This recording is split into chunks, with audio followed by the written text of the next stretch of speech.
Woman breaking barriers in the skies. So now's Mark Stewart introduces us to a Denver woman, the first African-American female airline captain for a major carrier.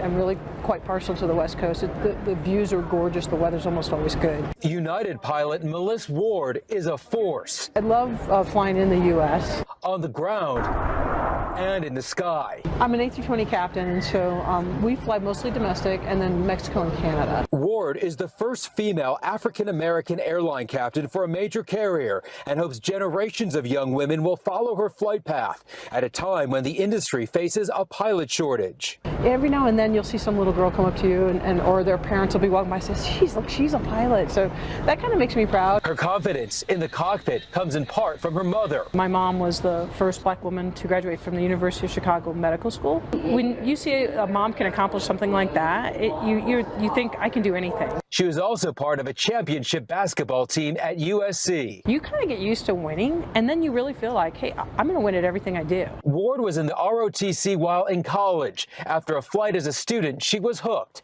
and started to break barriers. When you put on a flight suit, they're like, why are you in that flight suit? And I'm like, well, I'm going to pilot training here. And they're like, we've never seen a black woman pilot here. Perseverance is one of her pillars, eventually getting hired at United. Anytime a woman works in a predominantly male career field, I think it's challenging because you want to fit in and be accepting and you want to be one of the guys, but you don't want to lose yourself in the process. Captain Ward's life is about balance. She's a mother and wants the next generation to know what's possible. It's about giving kids an opportunity to see every type of opportunity that's out there for them and take the one that fits best. Clear for takeoff.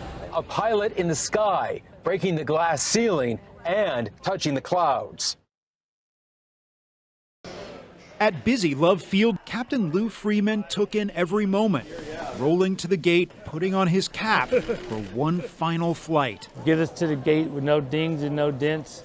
I've done my job. He's done the job nearly 4 decades, joining Southwest at age 28 and making history, the first African-American pilot to be hired by the airline. It never occurred to me that I was the first African-American, but then when I got here and I was the only pilot of a color, it didn't take long to figure out. Captain Freeman grew up in East Dallas, served in the Air Force, and knew he was setting an example. Try to be perfect because I wanted them to hire more of us. They did.